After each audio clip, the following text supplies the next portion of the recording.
அனைவரும் அமருங்கள். காராள குடும்பத்தை பற்றிய கதையை சொல்லப் போகிறேன். இது உங்களுடைய காலத்திலோ என்னுடைய காலத்திலோ நடந்தது அல்ல. இந்த கதை சோழ மன்னர் காலத்தில் தென்னிந்தியாவில் நடந்தது. பல வருடங்களுக்கு முன்பு மங்கை ஒருத்தி பெண் குழந்தை பெற விரும்பினாள். அதனால் அவள் 12 ஆண்டுகள் தாமரை தடாகத்தில் கடுமையாக தவம் புரிந்தாள். அவளது கடுமையான தவத்தைக் கண்டு சிவனும் பார்வதியும் மனமிறங்கி அவளுக்கு உதவி செய்தனர். அவர்கள் மான் வடிவு கொண்டு அன்புடன் பழகினர்.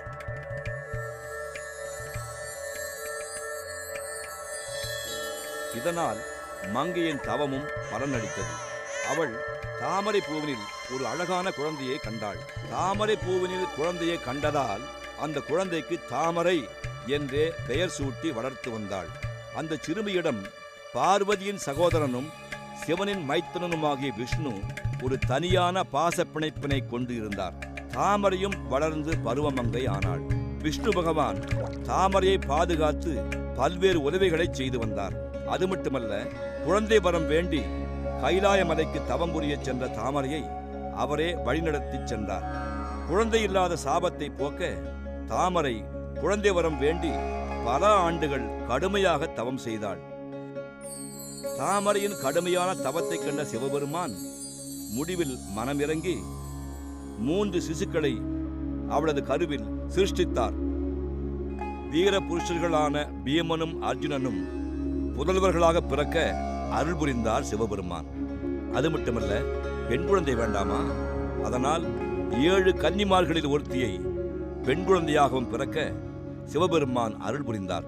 விஷ்ணு பகவான் வருங்காலத்தில் இவர்களின் வளர்ச்சியை எண்ணி மிக்க மகிழ்ச்சி கொள்வார். அவர்களின் வாழ்க்கை முழுவதும் அவர்களை பாதுகாப்பது அவரது கடமை அல்லவா?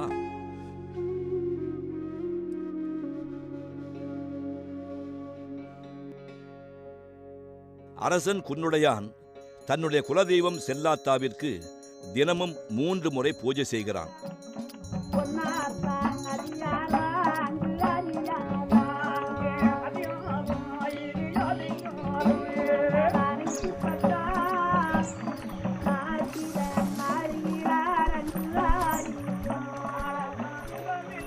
அதிகாலையில் முதல் கால பூஜையை முடித்துவிட்டு அவன் அரண்மனைக்கு திரும்புகின்றான்.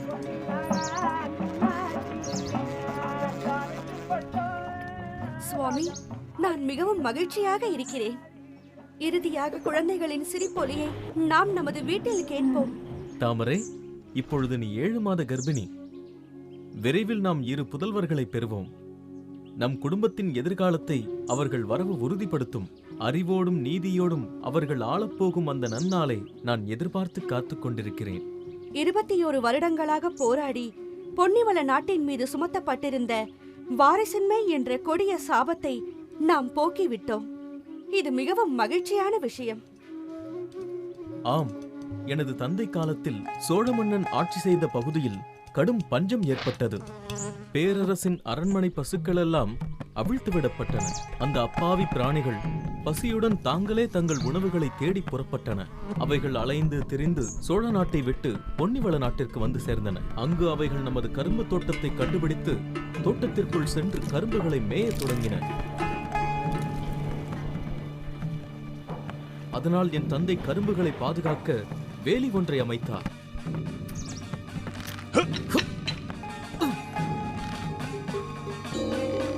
அந்த 12 புனித பசுக்களும் வேலியை தாண்டும் போது தங்களை தாங்களே மாய்த்துக் கொள்ளும் என்று என் தந்தைக்கு அப்போது தெரியவில்லை.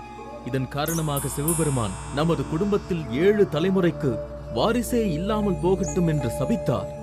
அன்று சிவபெருமான் கொடுத்த அந்த சாபம் மன்னிப்பே இல்லாத கொடுமையான சாபம். வருத்தப்படாதீர்கள். சொர்க்கத்தின் வாசலில் நான் பல வருடங்களாக செய்த தவம் பலனளித்து விட்டது. பகவான் விஷ்ணுவின் உதவியால், சிவனின் கருணையால் நம் நாட்டில் மறுபடியும் மகிழ்ச்சி பிறக்கப் போவது நிச்சயம். ஆம் தேவி, கூடிய சீக்கிரம் அரசால 2 புதல்வர்களையும் அரண்மனையை அலங்கரிக்க அன்பு புதல்வியையும் அடையப் போகிறோம். பகவான் எப்பொழுதும் நம்மை காத்தருள்வார். அவர் பார்க்கடலில் பாம்பனையின் மீது இருந்தபடி இவ்வுலகில் நடக்கும் அனைத்தையும் பார்த்து கொண்டுதான் இருக்கிறார்.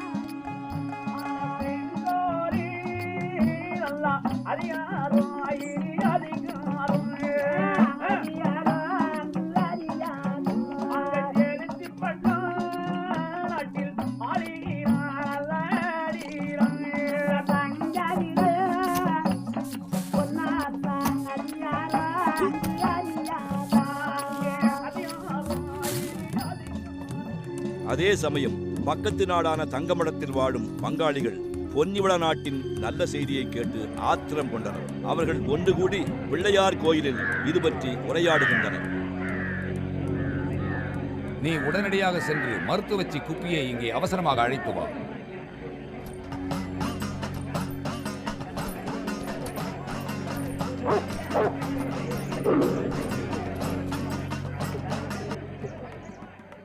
குப்பி, உனக்கு தெரியுமா, பொன்னிவள நாட்டின் அரசி தாமரை தற்போது கர்ப்பமாக இருப்பதாக செய்தி வந்திருக்கிறது. இன்னும் 3 மாதங்களில் அங்கிருந்து யாராவது வந்து உன்னை பிரசவம் பார்க்க அழைப்பார்கள். நீ எங்களுக்கு ஒரு உதவி செய்ய வேண்டும். அப்படி பிரசவம் பார்க்கும்பொழுது ஒருவேளை ஆண் குழந்தை பிறந்தால் அதை நீ இங்கே கொண்டு வந்து விட வேண்டும். ஆனால் அது தாமரைக்கு தெரியவே கூடாது. குப்பி, அவைகளை துண்டு துண்டாக வெட்டி அங்கு வெளியே இருக்கும் பெரிய எலிப்பொந்திற்குள் போட்டுவிடு. ஒருவேளை பிறக்கும் குழந்தை பெண்ணாக இருந்துவிட்டால் அதை ராணியிடமே கொடுத்துவிடு. அதை அவளே வளர்த்து கொள்ளட்டும். அவளுக்கு ஆண் வாரிசு மட்டும் இருக்கவே கூடாது. ஆண் வாரிசு இல்லாமல் போனால்தான் அவனுக்கு சொந்தமான நாட்டை நாம் அனைவரும் பங்கிட்டுக் கொள்ள முடியும். அவனது குடும்ப சொத்தான 7.5 கோடியும் நம் கைக்கு வந்து சேரும். அப்படி நீங்க சொல்றபடி நான் செஞ்சா அதுக்கு நீங்க எனக்கு என்ன தருவீங்க? இதை மட்டும் நீ செய்தால் சொத்தில் ஒரு பங்கை உனக்கு சன்மானமாக தருவோம்.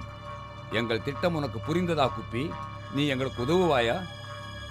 அதுக்கு என்னங்க, செஞ்சு புட்டா போச்சு.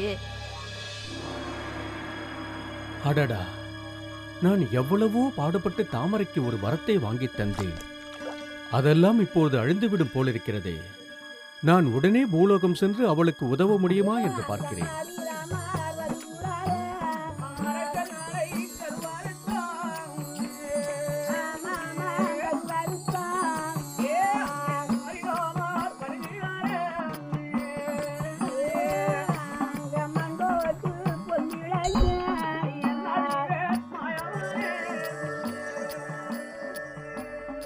வாருங்கள் அண்ணா.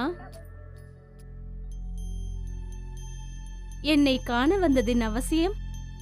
தங்கையே, தாமரையை நான் சொர்க்கத்திற்கு அழைத்துச் சென்றதை நீ அறிவாய் அல்லவா? அவள் 21 ஆண்டுகள் அங்கு தவம் செய்திருந்தாள். அதன் விளைவாக அவளுக்கு நான் ஒரு வரத்தை பெற்று தந்திருந்தேன். பரமசிவன் பொன்னிவள நாட்டை ஆள 2 புதல்வர்களையும் 1 புதல்வியையும் வரமாக அளிப்பதாக வாக்களித்திருந்தார். ஆம், அதை நான் அறிவேன். தாமரைக்கு இப்போது 7 மாதங்களாகிவிட்டது.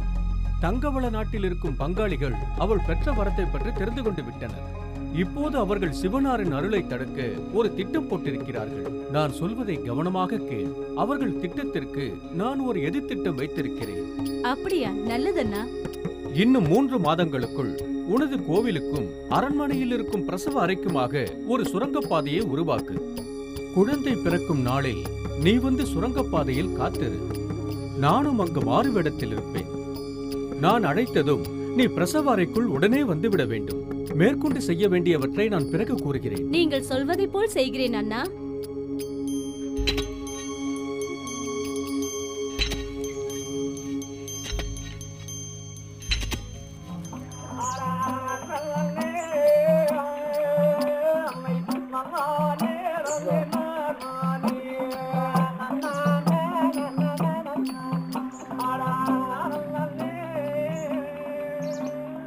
பொன்னிவள நாட்டில் 3 மாதங்கள் உருண்டு ஓடின.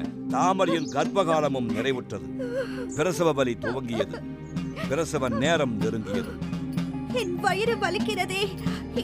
எனக்கு குமட்டை கொண்டு வருகிறது. என் உயிரே போய்விடும் போல் தோன்றுகிறது. பணிப்பெண்ணே, என் நாதனை உடனே அழைத்து வா. தாமரை, ஏன் இப்படி கதறி அழுகிறாய்? நாதா, என்னால் வலியை பொறுக்க இயலவில்லை. உடனே தங்கவள நாட்டிற்கு செல்லுங்கள். மருத்துவச்சி குப்பையை உடனே அழைத்து வாருங்கள். தாமதிக்க வேண்டாம்.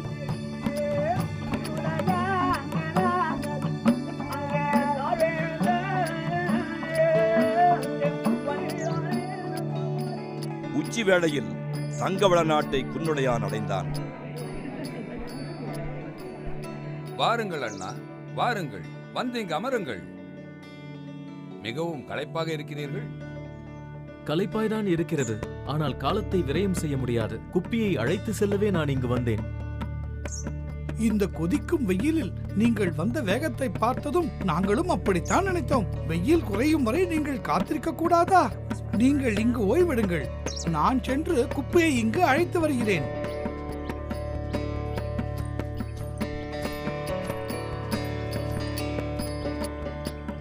யாருங்க அது? பொன்னிவள நாட்டு பெரிய தம்பிங்களா? உங்க பொஞ்சாதி தாமரை நல்லா இருக்காளுங்களா? அவளுக்கு உடல்நிலை சரியில்லை. அவள்தான் உன்னை உடனடியாக அழைத்து வர சொன்னாள்.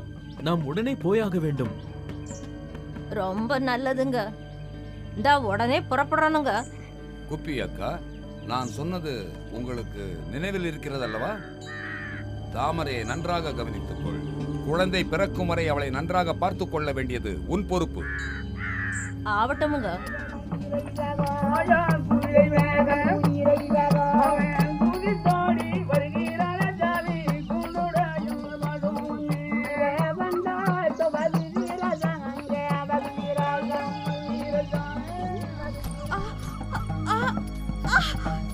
என்னை காப்பாற்றுங்கள். என்னால் வலியை பொறுக்க இயலவில்லை. அடக்கடவுளே, அரமனைக்குள்ள இருந்து என்னங்க அது சத்தம் கேக்குது? அதுதான் தாமரையின் குரல். அவள் வழியில் துடித்துக் கொண்டிருக்கிறாள். சீக்கிரம் போ.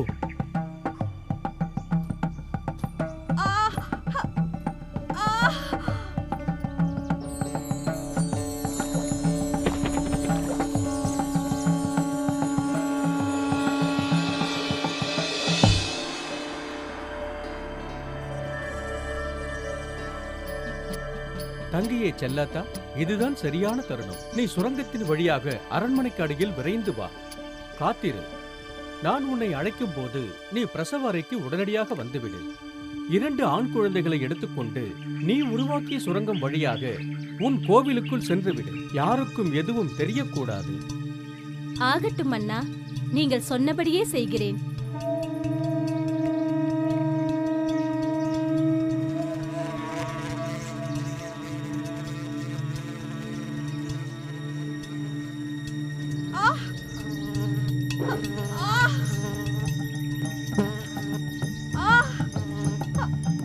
எம்மா தாமரை, இங்க குந்திக்கிட்டு இந்த கைத்தை புடிச்சுக்க.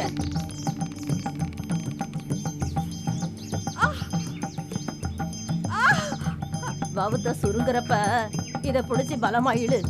அப்படி செஞ்சா வலி தெரியாது. குப்பி, எதற்காக என் கண்களை கட்டுகிறாய்? அம்மாடி தாமரை, இது உனக்கு பிரசவம். குழந்தை பிறக்கிறப்ப நீ பயப்படக்கூடாதுல்ல. பிரசவம் நல்லபடியா முடிஞ்சதும் கண்கட்ட அவுத்துட்டு 1.5 குழந்தைய தூக்கி 1.5 கையில நானே கொடுப்பேன்.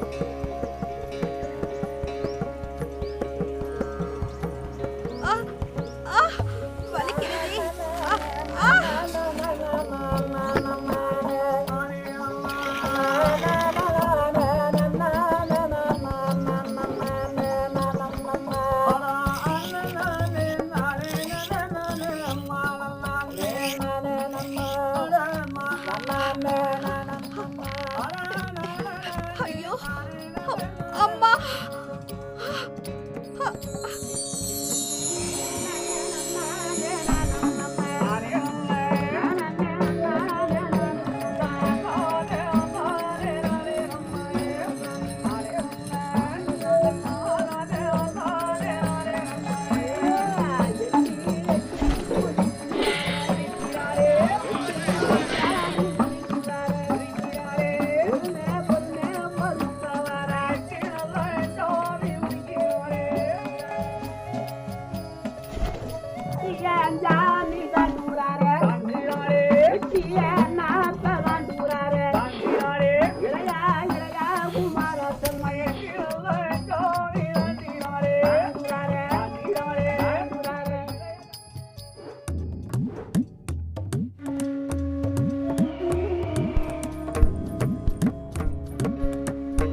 தங்கையே செல்லாத்தா,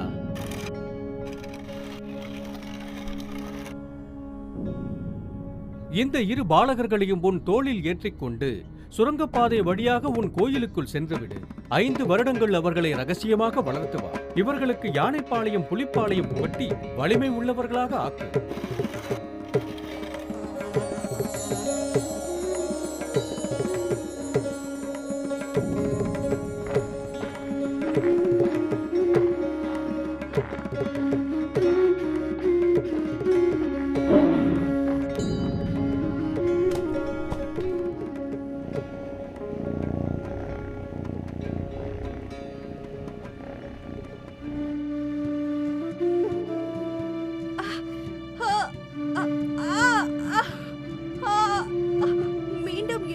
வலிக்கிறது, தாங்க முடியவில்லை. யாராவது எனக்கு உதவி செய்யுங்களேன். அம்மா,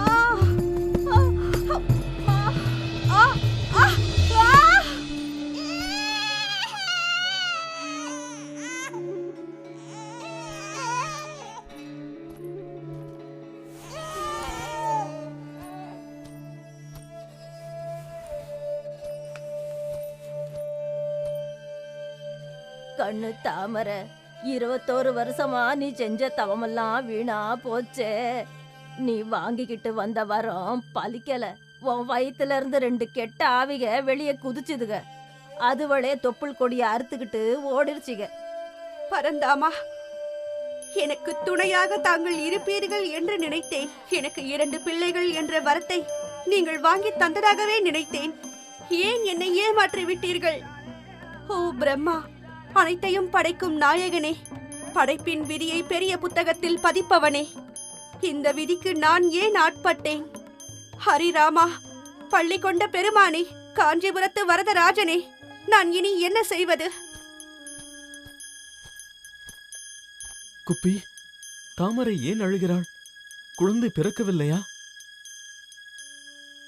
ஓ மன்னா, 1.5 சம்சாரம் 21 வருஷம் தவம் பண்ணாங்களே, அதனால கிடைச்ச வரத்தை சிவன் சூழ்ச்சி பண்ணி பாழாக்கி போட்டாரு. அவரு 2 கெட்ட ஆவிகளை எல்லாம் கருவுக்குள்ள வச்சிருந்தாரு. கொஞ்ச நேரத்துக்கு முன்ன அந்த கெட்ட ஆவிக 2ம் தாங்களாவே தாமரையோட வகுத்த கிழிச்சுக்கிட்டு 5 கொடியை அத்து போட்டு ஓடி போயிருச்சுங்க. ஒரு பொன் குழந்தை தான் சாதாரணமா பிறந்தது. குப்பி, என்ன ஆச்சரியம்! எப்படி உன்னுடைய கூன் நிமிர்ந்து விட்டது? அந்த கெட்ட ஆவிங்க உதச்ச உதையில என்ற கூண் நிமிர்ந்து போச்சு ராசா.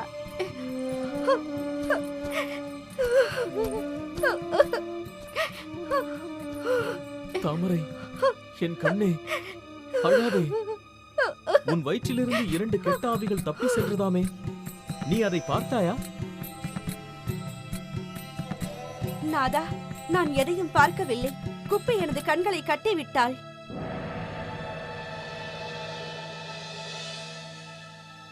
இவளை நாம் நன்கு வளர்ப்போம். நேரம் வரும்போது இவளுக்கு திருமணமும் செய்து வைப்போம்.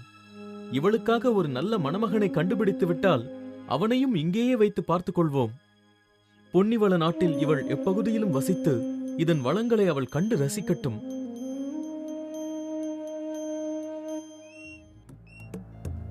மூன்று மாதங்கள் உருண்டு ஓடின.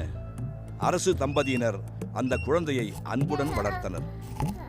அழகான அந்த பெண் குழந்தையை சீராட்டி பாலூட்டி வளர்த்தனர்.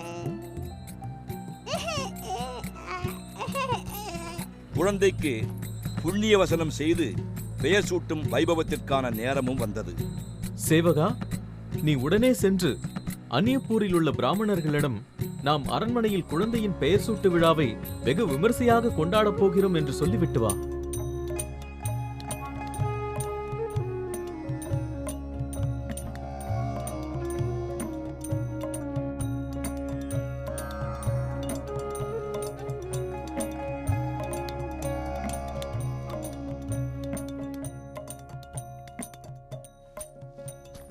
அந்த வெள்ளிக்கிழமை அன்று காவிரி பாயும் பொன்னிவள நாட்டில் அரசன் பொன்னுடையான் வைகரையில் துயில் எழுந்து நீராட ஆற்றுக்கு சென்றான்.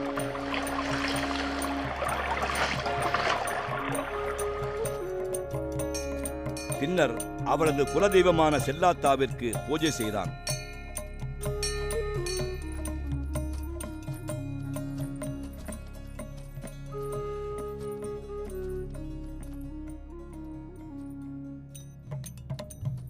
அப்பொழுது அனியப்பூரிலிருந்து வந்த பிராமணர்கள் தங்களது மரியாதைகளை அரச குடும்பத்திற்கு செய்தனர். அரசே, உங்கள் குமாரத்தை சௌக்கியமா? நல்ல சுகம்தான். அரசியே, புண்ணியாவஜனத்தை ஆரம்பிக்கலாமா? ஆம், நீங்கள் ஆரம்பிக்கலாம்.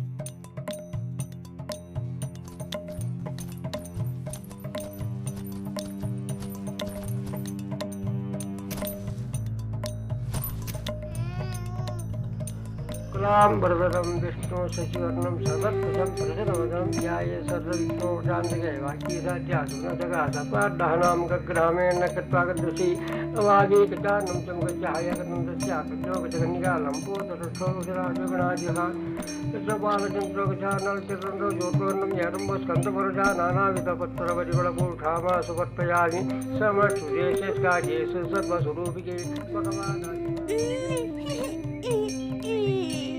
குழந்தையோட பேரை அதோட காதுகள்ல 3 முறை சொல்லி கூப்பிடுங்க. தங்காள், தங்காள், தங்காள்.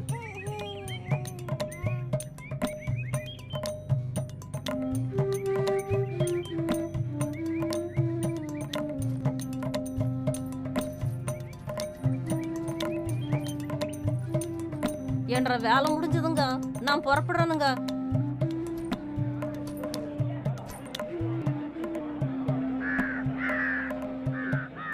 என்ன குப்பி, நாங்கள் சொன்ன வேலையை நீ செய்து முடித்து விட்டாயா?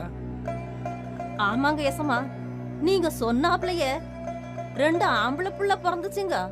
அதோட நான் துண்டு துண்டா வெட்டி நீங்க சொன்னாப்லயே எலி பொந்துக்குள்ள போட்டுக்கிட்டானுங்க. அப்புறம் ஒரு பொன் குழந்தை பிறந்ததுங்க. அத நான் தாமரைகிட்டயே கொடுத்துட்டானுங்க. இப்ப தானங்க வீட்டுக்கு திரும்பினேன். என்ன குப்பி, உனது கோணி முதுகு சரியாகி விட்டதா? இப்பொழுது உன்னை பார்த்தால் கம்பி நிற்பது போல் நிமிர்ந்து நிற்கிறாயே, இது எப்படி நடந்தது? நீ சொல்லும் கதையை நம்ப நாங்கள் தயாராக இல்லை. உன்னை குழந்தையை வெட்டி போடும்படி நாங்கள் சொன்னதும் இல்லை. நாங்கள் உன்னிடம் விளையாட்டாகத்தானே பேசினோம். நண்பா, அந்த பெரிய பட்டாக்கத்தி எங்கே? ஐயா, என்ற தம்பிங்களா, என்னைய வெட்டிக்கிட்டி போட்டுறாதீங்க. நீங்க தரம்னு சொன்ன எந்த பங்கு எனக்கு வேணாமுங்க. எனக்கு சொத்து நிலம் நீச்சு எதுவும் வேணாமுங்க. என்னைய உசுரோட விட்டுருங்க. நான் எங்கேயாச்சும் போயிடுறேன், திரும்ப வரவே மாட்டேன். என்னைய நம்புங்க, என்னால எப்பவுமே எந்த பிரச்சனையும் வராது. இங்கிருந்து ஓடிவிடு. பங்காளிகள் பிறகு குப்பியை பற்றி எதுவுமே கேள்விப்படவில்லை. இது கதையின் ஒரு பகுதிதான். ஆனால் இதுவே முடிவல்ல. இரட்டை பிள்ளைகள் செல்லாத்தா கோயிலில் பாதுகாப்பாக அன்பான அரவணைப்பால் வளர்ந்தனர். புலிப்பால் அருந்தி பலசாலிகளாக வளருவார்கள். யானைகளுடன் விளையாட கற்பார்கள். ஆனால் இருவருக்கும் தங்களது தாய் தகப்பன் யார் என்பது எப்பொழுது தெரியும். வணக்கம்ங்க. கொங்கு வில்லாள கவுண்டர்களே, இன்றைய இளைஞர்கள் சிந்தியக்கூடிய ஒரே ஒரு இது என்னென்னா, பாஜக, அதிமுக, திமுக மற்ற அனைத்து கட்சிகளும் நம் சமூகத்திற்கு எதிரான அரசியல் கட்சிகள். இந்த வேளாண் குடிக்கு எதிரான அரசியல் கட்சிகள். கலப்புத்திரம் செய்துதான் ஆட்சியை நடத்த வேண்டிய காலகட்டத்தில் இந்த திராவிட கட்சிகளும் மத கட்சிகளும் இருக்குது. அப்போ இந்த கலப்பு திருமணம் செய்தால் யாருக்கு பாதிப்பு என்றால், வேளாண் குடியான இளைஞர்களுக்கு மிகப்பெரிய பாதிப்பு. அது மட்டும் இல்லாமல் கலப்பு திருமணம் செய்துதான் அவர்களிடம் ஓட்டை வாங்க வேண்டிய சூழ்நிலைக்கு இந்த அரசியல்வாதிகள் இருக்காங்க. அப்போ நீங்கள் அதிமுகவில் எடப்பாடி பழனிசாமி அவர்களை கவுண்டர் அப்படிங்கிறீங்க, இந்த கொங்கு வேளாளர் மக்கள் சொல்கிறீங்க, அண்ணாமலையும் கவுண்டர் அப்படிங்கிறீங்க. அப்போ இவர்கள் இந்த சமுதாயத்திற்கு செய்த நன்மைகள் என்னன்னு சிந்திச்சு பாருங்கள். நன்றிங்க, வணக்கம்.